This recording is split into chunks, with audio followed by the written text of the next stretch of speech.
if you like, the deeper aspects of Hinduism. This is advanced Hinduism. Before I start and dive deep into the advanced aspect of Hinduism, let me crack some humor, I think, because one of the ladies here said, Dilip bhai, when you do these stories of Ganesh, you remind me of my mother. Now that worried me, because let me do a bit of joke, on this one. I'm not taking you to task. I'm taking myself to task, don't worry.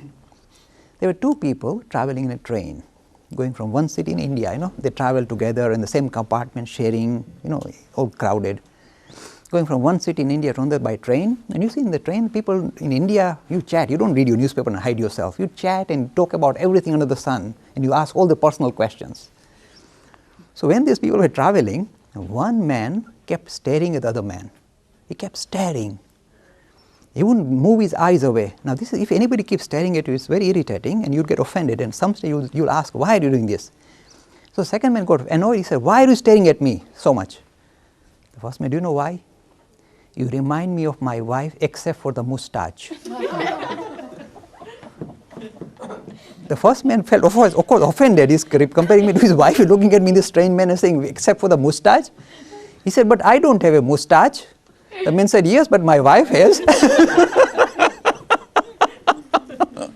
Anyway, see, this is how we start advanced Hinduism. Bit of humor, this way you get the depth. Humor brings out the depth, allows you to get a deeper glimpse into reality. Humor. You see, we've been talking about understanding the nature of reality.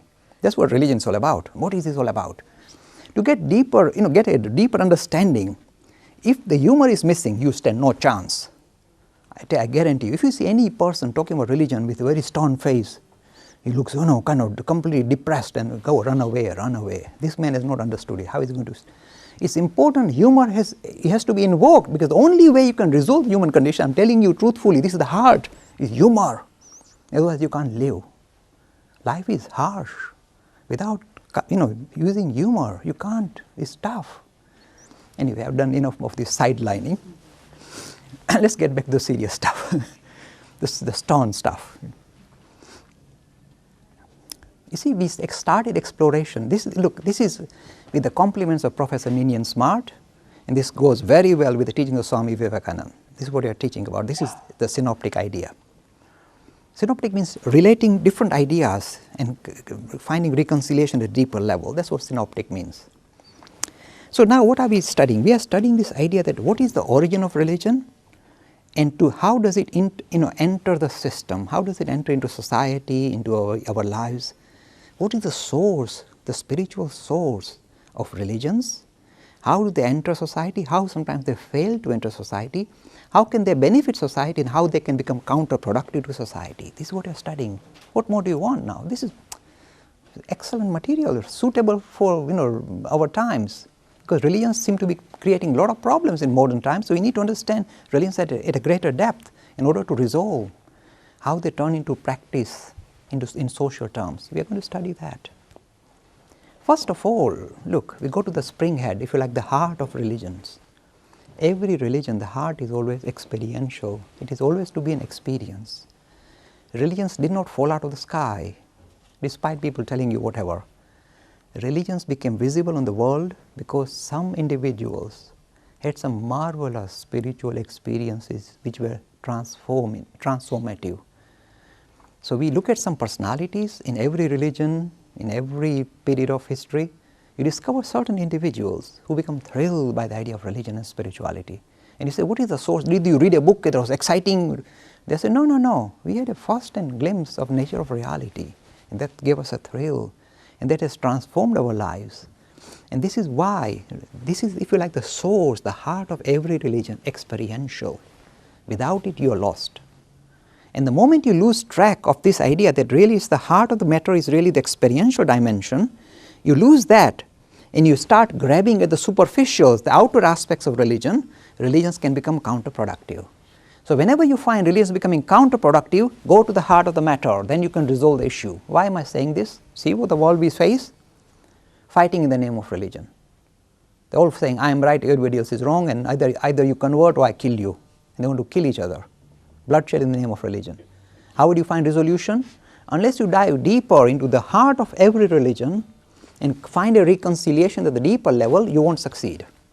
All your superficial attempts, political attempts saying, we're going to set up this community cohesion workshop, it's not going to work.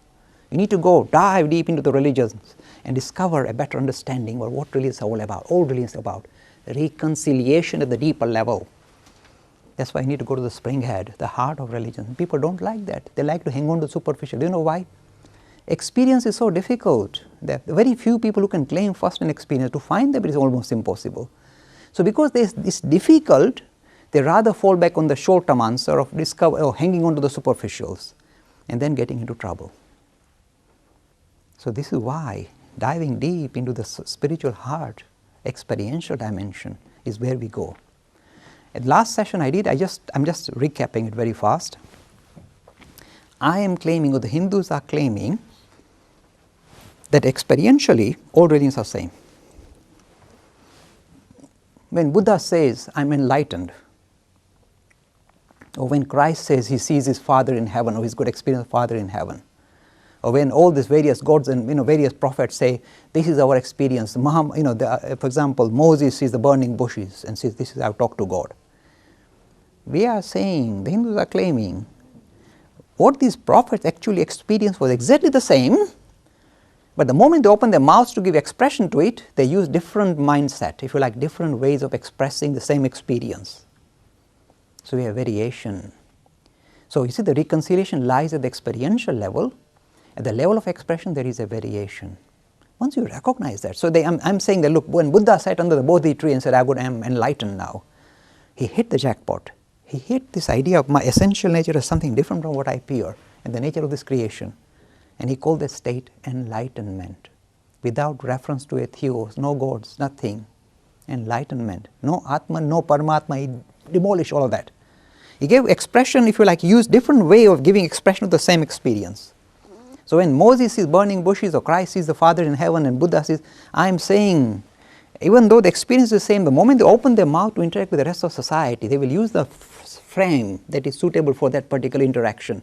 So the interface with their experience and the world they live in is going to be different. So in a way, we are putting different slides to show the same light, and they come out with different colors. Expressions become variety. You get a variety of expressions of the same experience. Ninian Smart says the same in a religious experience of mankind. The mindset you use to give expression to your experience in a way will be different, because there are different mindsets, different metaphors of relating to me, my condition, human beings, man, woman. So there's a different mindset. So that will become automatically reflect in the way I talk about my experience. Now, so far so good. But then when this expression, this variety of religions are, then the philosophers descend on them and try and give you like a rational explanation of their experience. So they try and rationalize this expression. So they'll pick up the Bible and say, now let us now produce doctrines and dogmas that will give, if you like, a good framework of the material this Jesus is talking about. The same will happen in Abrahamic traditions, Judaism, Christianity and Islam. Same would happen in the Hindu tradition. Same would happen in the Buddhist tradition. So when the philosophers and the theologians gather around and try and produce a framework which will give kind of proper explanation of this experience or this expression of this experience, they come up with their own very, if you like, narrow doctrinal ideas. This creates division. So the level of interpretation, at the level of, if you like, the doctrines and dogmas, we suddenly find the thing that should be able to bring cohesion in society become divisive in society, creating division, creating real rift and real problem at the level of interpretation, philosophic interpretation. You see, why am I saying this? Don't you see?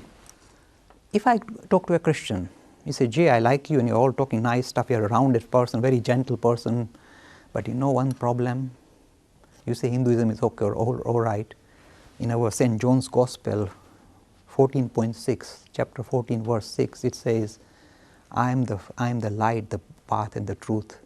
Nobody comes to the Father but through me, says Jesus. So you better become Christian, otherwise you are lost. This is not negotiable. See what has happened? this saying of Jesus, they've taken out of context and given it a universal, turned into a universal phenomenon, saying this is crucial. They turned it into an exclusivist claim. And this has become counterproductive in modern society. All religions do it. The Abrahamic religions do it. They think it's quite normal. But then when you have one religion claiming exclusivity, another religion will claim exclusivity too, and they can't coexist. There will be a real problem. Because the second will make the same exclusivist claim about itself. They are both trying to get a monopoly on spirituality and God and confine it within their system of doctrines and dogmas. They say God is confined within our boundaries of doctrines and dogmas. We already set the doctrines, we set the ground rules. And unless you follow this particular ground rules, means you believe in Christ and that's it, otherwise there's no salvation for you. Unless you follow a thing, you are lost. You are outside the boundary. So I have divided the world into those who are within my fold and those who fall outside, they are lost. And there will be another one doing the same. So this process of trying to encapsulate this spiritual experience through doctrines and dogmas become negative and become counterproductive to the greater good. They become seriously counterproductive for the greater society. See, this is how you get divisions. Instead of cohesion, you get divisions, divisive methods, dividing societies, creating real friction in the name of religion. It doesn't stop there. The biggest division now is the division between these people who are thinking carefully about the nature of reality through science and rationality, and people who come from this antiquated religious idea saying, no, this is how the world was created. It was created in 6 days and blah, blah, and there's no evolution and Adam and Eve. Just go away. Don't bother us. You lost you. And if you insist this is true, literally true, we'd rather not have anything about your religion. We throw everything out. So you see a bigger division now. Division between a religious worldview and a rational worldview. And this too needs to be reconciled. You can't have this schizophrenic world anymore. And for these two, you need to dive deeper into what religions are all about. And where is the depth? Where is the springhead? Experience, spiritual experience. So if you go back to the actual experience of the prophets, and then you find out the experience or the experiments of the scientists that are talking so heavy-handed about, you see a tremendous resonance. They're both discovering the same thing using different tools, if you're using different vocabulary. And if you're able to see a reconciliation between a science worldview and a religious worldview, you bring in genuine cohesion between the religious lobby and a secular lobby. They are no longer considered to be outcast, ostracized, pushed out of the spiritual community. They are equally spiritual, but they are unfolding in their own way using science. So this necessary requirement, this is why this idea of, again, going to the fountainhead to discover the unity at the deeper level is necessary if you want genuine cohesion and a genuinely reconciled worldview, reconciling a multitude of religious worldview with a science worldview. All this is necessary in this century. In the 21st century, unless this is allowed, the world will not tolerate religions. They will flick them out. It's that bad. Majority of youth I interact with happily put their hands up as atheists or agnostics, because they're not prepared to go along with the status quo. I'm a believer of Hinduism or Christianity. No, they say we've given up. This is where the youth stands. So they are moving away. They are showing their displeasure with the status quo of religions by moving away from religions. Every religion is facing the same problem. So unless you are able to, again, as I said, go to the fountainhead, you won't find the reconciliation. And without reconciliation, all your attempt of cohesion is purely superficial, artificial, just whitewashing it. It won't work. So you see, the idea of studying religion in modern times and digging deeper is so crucial. Now you see, I've just touched on the deeper ideas, and I said this is where the reconciliation lies. I'll just now move on to the other dimension of religion, where if you see how religions can be helpful and how sometimes they become counterproductive. In the first session I did this earlier this morning, I was talking about how a narrative, if you like a story, is useful for us to grapple with very subtle ideas. We need a story. Even look, suppose you're studying physics. You say there's no story in physics. Oh yes, there is a story in physics. And the story goes as follows. This world is made up of little blobs called protons and neutrons. This is a narrative. See? Even a scientist requires a narrative to get his mind around the nature of reality. Different vocabulary, I told you, but a narrative. We all require linguistic tools in order to understand the deeper ideas of reality. You do it through religious practices or you do it through science-oriented practice, but fine, the same idea. See, narrative. So narratives are an important part, important tool we use to make sense of the world that we live in. Now in the Hindu tradition, of course, we are spoiled by narratives. We are thoroughly spoiled rotten. You just have to go to or watch Asta any day and you see kathas day and night. We are being spoiled through storytelling, through narrative. They may have some historic background to it, there may be exaggerations, and they may be pure legendary. But we wallow in them. Now you see, as I said, narratives are an important tool to put across subtle ideas, but they come with a serious health warning. The health warning is to recognize our scope, but also recognize our limitations. Do not interpret the narrative as literal truths. You say, but then if you don't interpret them as literal truth, it loses all its power, all its potency. It must be real. Look, when you tell a child the story of Father Christmas and he plays along with it, it has fulfilled a function. But when the child grows up and you say, no, it's real, he comes down the chimney, he'll be waiting under the chimney to catch him. It's not going to work. It's going to fall flat on his face. It is necessary to recognize the power of the narrative as well as the time for us to grow out of the narrative and see its limitation. And these Hindus are very bad. Because we've been spoiled rotten with narratives, we have never grown out of the narratives. We wallow in narratives day and night. I'm struggling with the Hindus, struggling. You tell them to think deeper, think of the philosophic ideas, spirituality and the ideas of physics and all. There's only Lipankar, leave us, we just want stories. They can't grow out, they're wallowing. See, we love, that's why, all the soap operas, it shows our mentality. We love to wallow in sentimentality, going round and all these vicious people coming and biting you again, and the person there, I know why I know all these things. My mommy leaves it on all the time and I'm stuck. I'm doing my computer, so switch it off. Too much, I can't bear it. The witches come alive again, oh dear. But they're doing it day and night. So we love storytelling and wallowing in narratives. We've got this mentality. In religion, we pay a price. The good side is this, it makes religion always colorful. That's why you see hundreds of thousands of people clapping and singing the glories and kathas and bhajan. I'm not against any of that. I'm simply saying there is a time for that, but also time for the youth, because the reason why the youth don't go to this is because it's lost its power. Unless you shift from narrative to the philosophy, the youth are not going to follow you. They're not going to relate to you anymore. They'll discard you. They'll move away from your religion. It's happening in a big way, here as well as in India.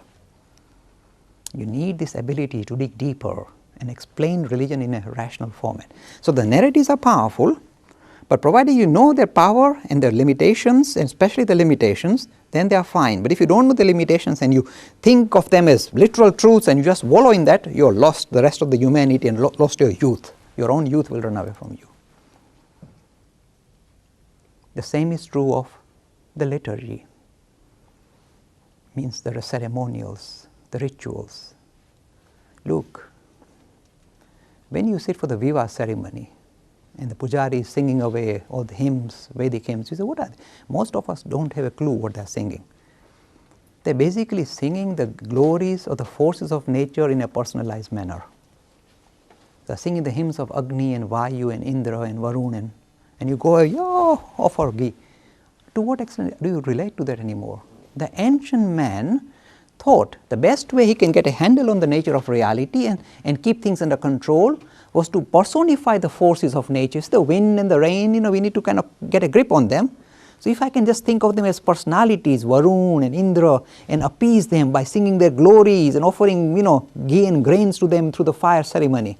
If I can do that, I can keep them on my good side, so they don't disturb me. I'll have enough rain for the food to grow and they won't knock me out.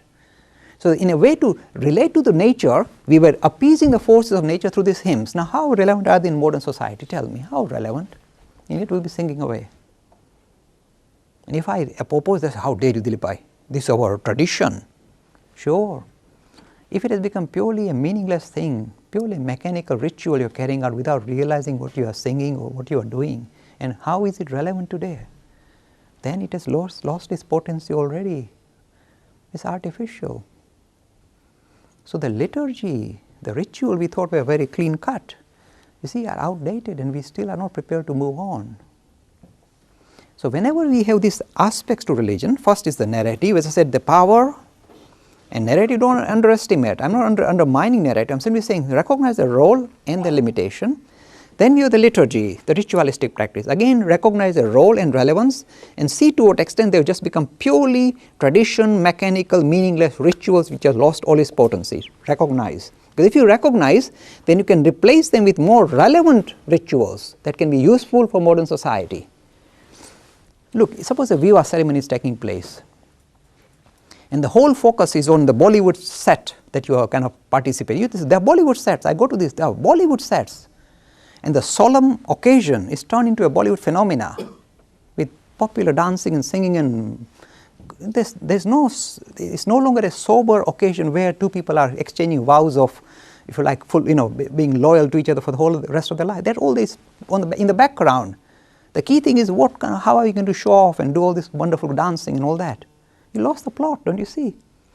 If you turn it round and say, no, let us focus on this lovely idea of the Hindus, which is saying, not just learning to live with each other, but learning to live for each other. The moment a husband, two people are told, this is what marriage is all about, you have to now grow up. You can no longer live for yourself, you have to live for the greater family. So your interests come last, the interests of the family come first. This includes your parents, your wife, your children, they come first, you come second.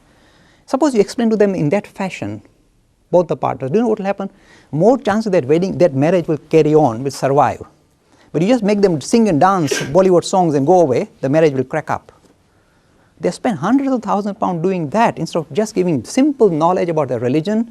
So the ritual could be turned positively and used positively for society, benefit of society, so that families don't crack up, families don't break down so easily. Give them better glue to hold them together.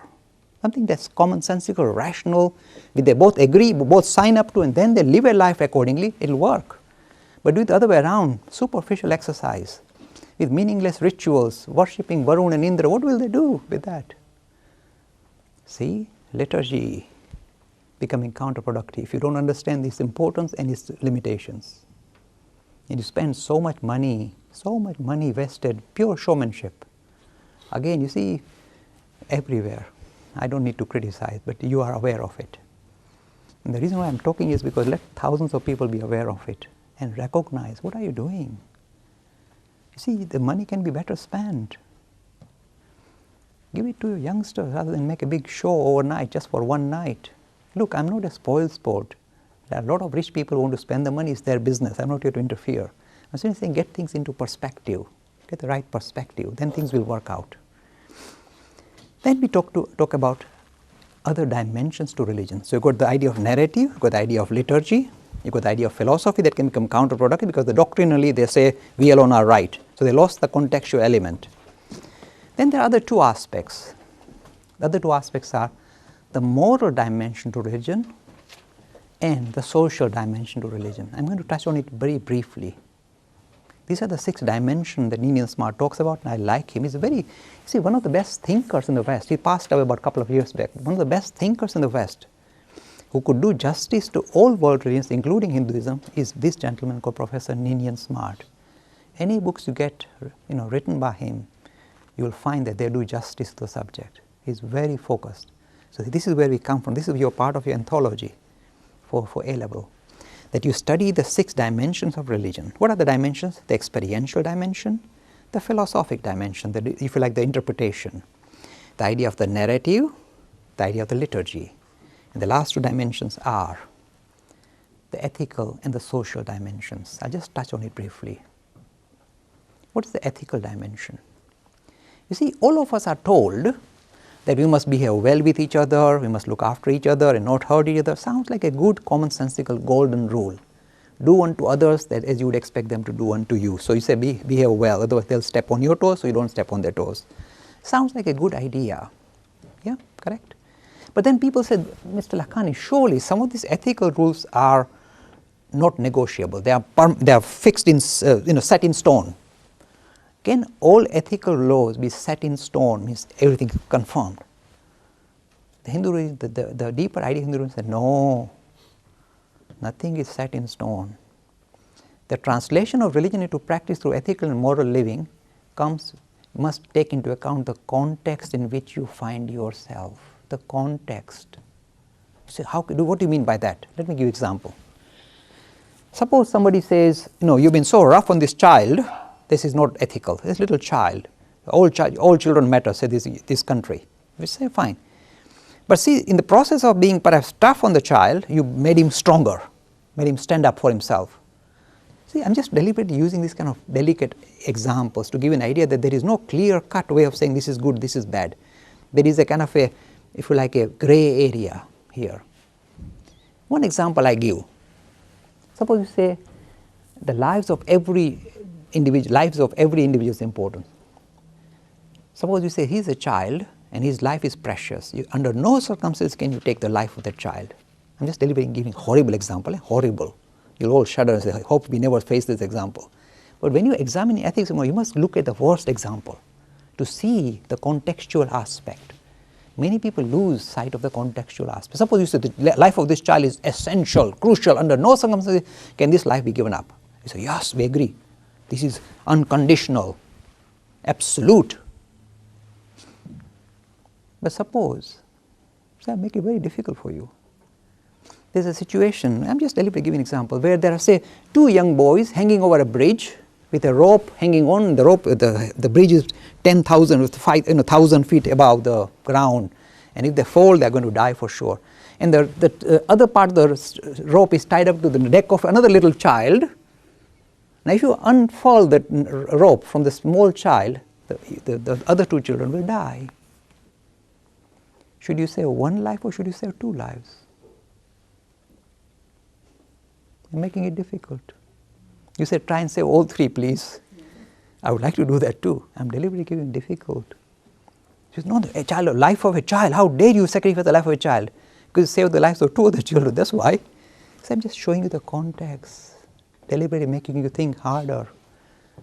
So I'm saying that even though everything may appear to be set in, there are some strong ideas underpinning religions which seem to have an absolute stature.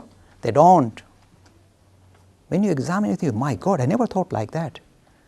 When you look at the context, the overall situation you face, this ability to be flexible, the ability to see the deeper, or the limitation of the context in which you operate, and recognize the context and then take your decision, is something that Hinduism would promote.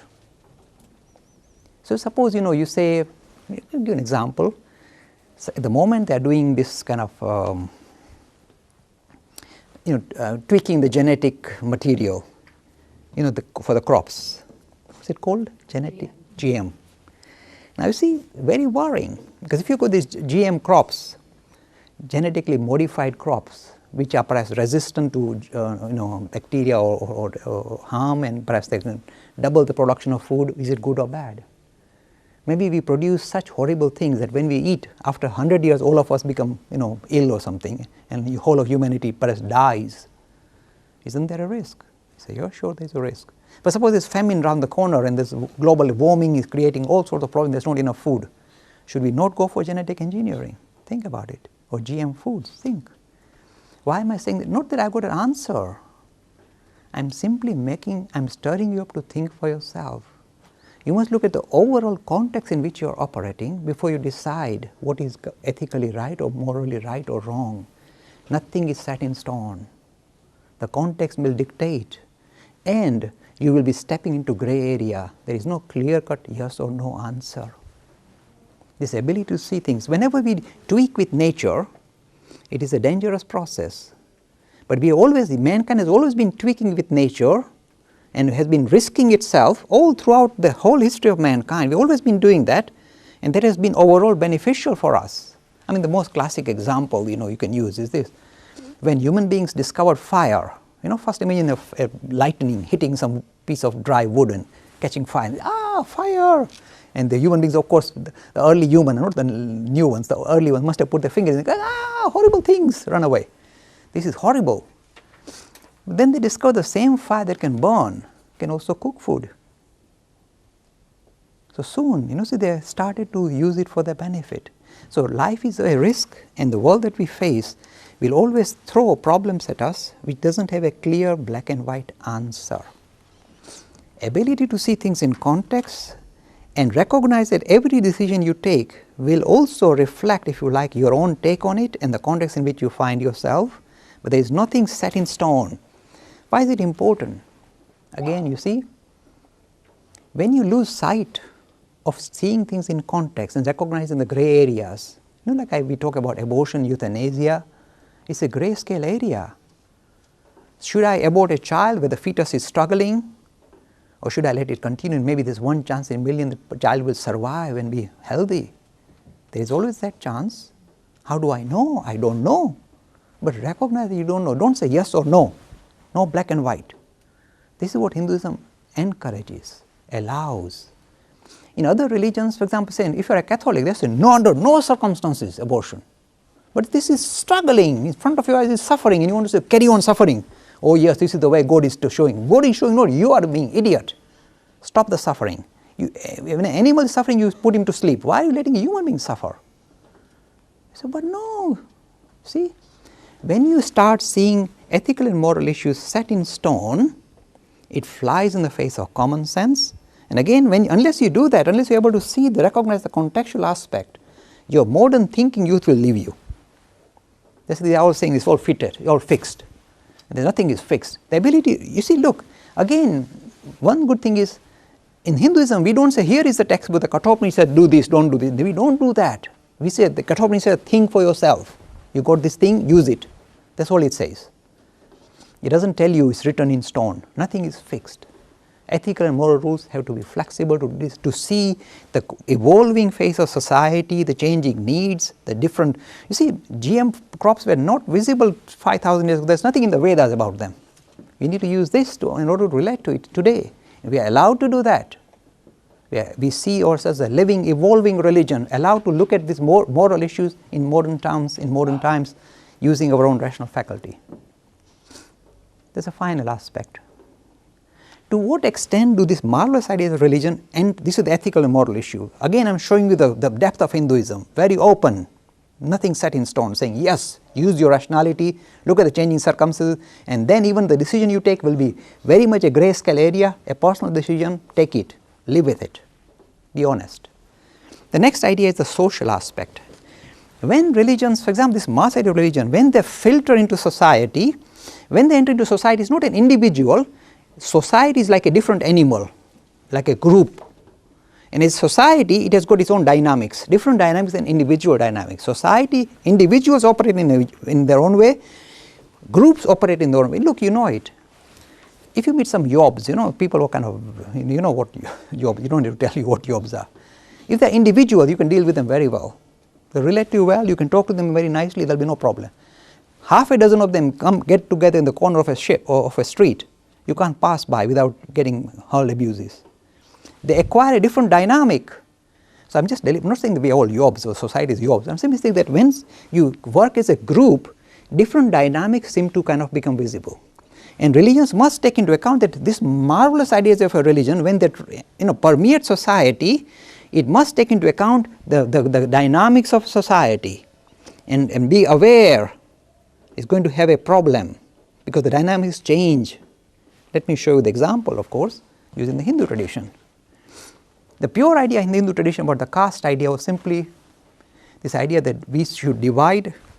You see, look, in every society, in every house, different roles are given to different individuals in society, in the family. Okay, the father or the mother may be the bread earners, the children are studying, the grandparents are looking after the children, whatever. They have different roles. So we recognize that in every society, in every family, we must divide labor based on the necessary, if you like, speciality of the individuals.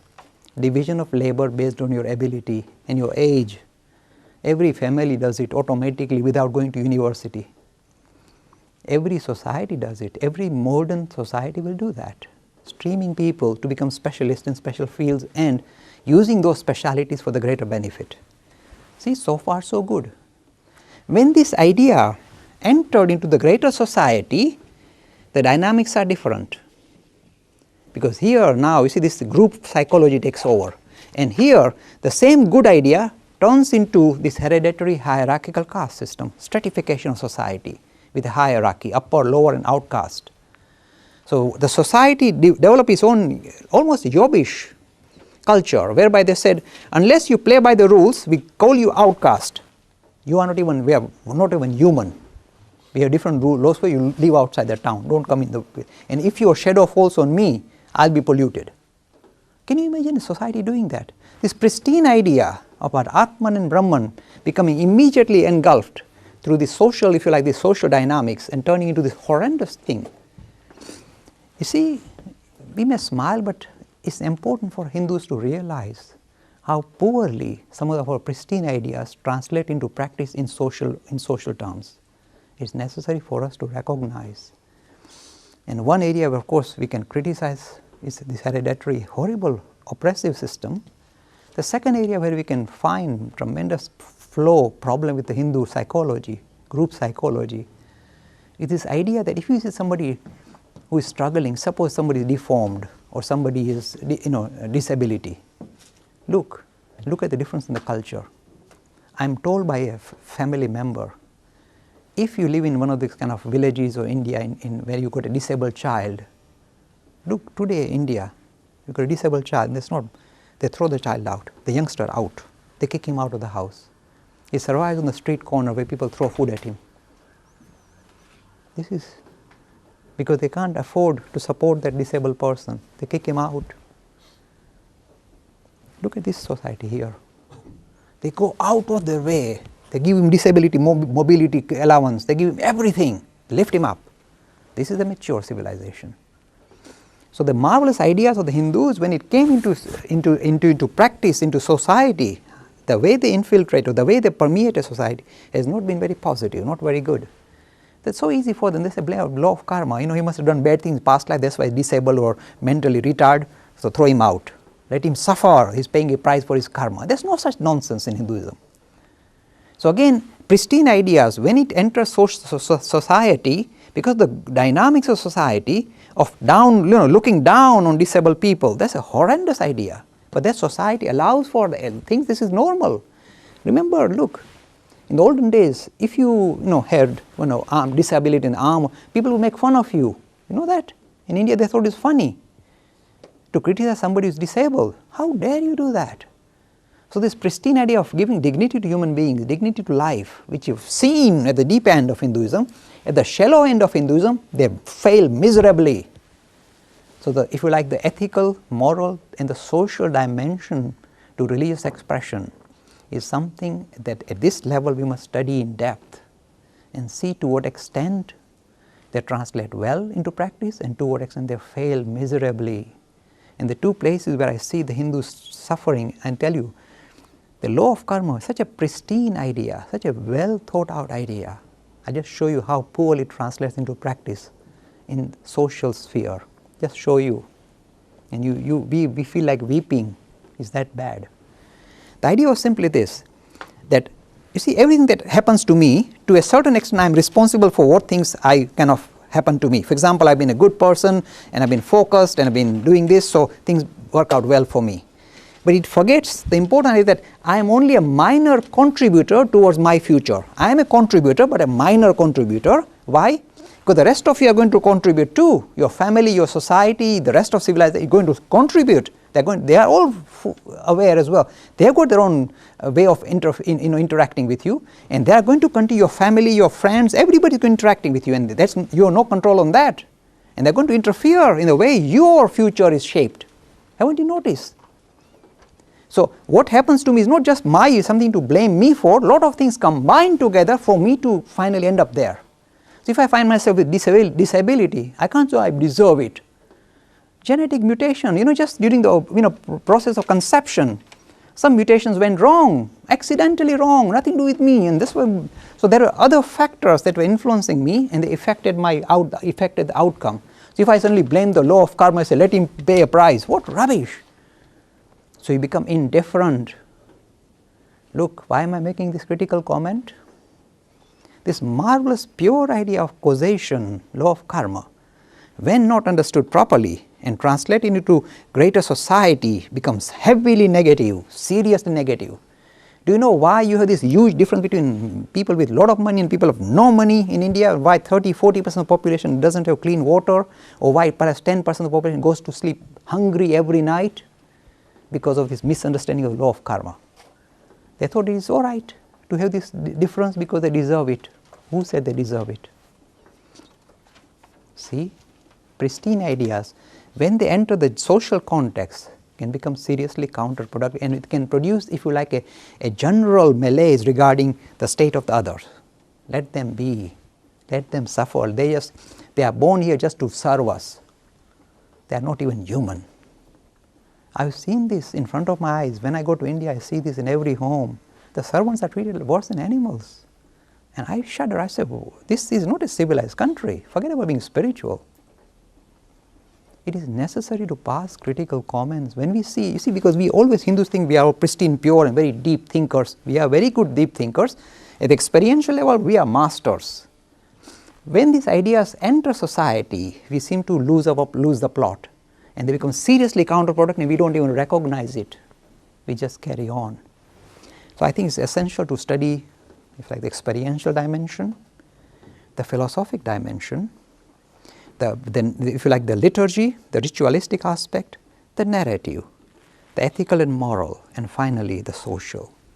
See, as we went along this particular pathway, at the shallow end, we pay a heavy price. At the deep end, I can tell you, Hinduism has no competition. We produce such giants who are kind of enshrined in spiritual experience, huge number of them throughout the ages. And yet, at the level of translation and practice, we fail miserably, and we pay a heavy price for that. Thank you. Just now, Ms. Dilipai Kiduki, you said that things have a habit of catching up with us, and we've got this cycle of rebirth, whereby we continue to progress from where we left off. So it's all generated, controlled by the cycle of reincarnation and the law of karma. And now you're saying it may be just to do with genetic mutation or something. That's why we are disabled. What is going on? This is what's going on. You see, first of all, this idea of how things are connected through causality, cause and effect, is central in the whole of this reality. If you look around, everything you see around you, all objects and events occur or move about because lots of things combine together to produce one particular result. Look, I'm speaking to you here. Do you know how many things had to combine together? The bodies conspire together for me to be here and speaking to you in this manner. So many factors have contributed to my, if you like, talking to you here. My own contribution in this process has been perhaps minimal, because my father sent me to the right school, and my mother also, and my mother was inspired by her father, and see, I'm just showing you the link, and there I had no control on that, and that too influenced in what I'm saying now, that came into fruition with all these things. So I'm saying, you are in charge of your destiny, but your own contribution to what is the outcome is limited. See, it's limited. Not everything is controlled by me. A lot of other human beings interact with me over many lives and have produced one particular Dilip by talking like this. So my own contribution is there. So we are not at any sense saying that in that case just go on free flow, just flow along. You have to be aware. In fact, the Hindu religion, this is the whole idea of free will. It says that, look, at every instant of time, you feel sure that you've got free will to exercise. They say, I will do this, I will not do this, I will not move this. So you continue, if you like, to interact with your environment by this idea that I have this ability to make sense of my own life and decide my own future. So it continues to be with you throughout, and you will use that success as much as possible, but the outcome is dependent on a lot of other things. See, that's very practical, isn't it? And we have forgotten that part. So what we do is we give a very simplistic explanation to the law of karma, saying, if I did good, good things happen to me. So if something bad happens to me, I must have done bad. See, this is a very oversimplistic interpretation. Suppose I am a good person. I walk out and there's a drunken driver who just runs me down and breaks my arm. And if you say, Dilipa, you deserved it, wouldn't I get angry with you? You know, catch the driver, leave me alone. See, it's not my contribution. So because we are human beings and all of us have free will to exercise and we are interacting with each other, even though however hard I may try to dictate my own future, and I have in fact I am asserting that every moment of my life, I don't like other people dictate. I want to. That's what we all do. That's what we encourage others to do. So we have, if you like, a continuous responsibility to continue to, if you like, use our free will to dictate our own future, but be aware there are lots of other things hitting me, and not me, everybody. So if I see somebody down and I pass this oversimplistic comment, you deserve it from your past life. I have done tremendous harm to the whole maturity of Hinduism. It's a very mature religion. Recognize lots of things combine, conspire together for that thing to happen. And my role now is, as a free thinker, oh dear, the same spirit that is sparkling here is sparkling there, is struggling there. Let me give him a hand. And don't blame the law of karma. Nothing with the law of karma. See, that's real Hinduism. That's pristine Hinduism. But does it translate into practice in reality? If you see a person in India starving, the people just passing by, they just walk past because they've been told law of karma. They deserve that, you deserve that. See how simplistic and how silly or how limited that vision is. That's why whole of India is paying a price. The whole nation is paying a price because of misunderstanding or limited understanding of their own religion. You see, half knowledge can be very dangerous, and we've got this bad habit. So this pristine idea, other religions struggle, they don't have this openness, this tremendous amount of flow of powerful ideas. We have that, and yet when it comes into the social sphere, we seem to lose the plot. And a different social dynamics takes over. And it's a very, very selfish and very self-centered dynamics, very frightening dynamic. I prefer this atheist here than those theists who go and crack coconuts while somebody is starving at the doorstep.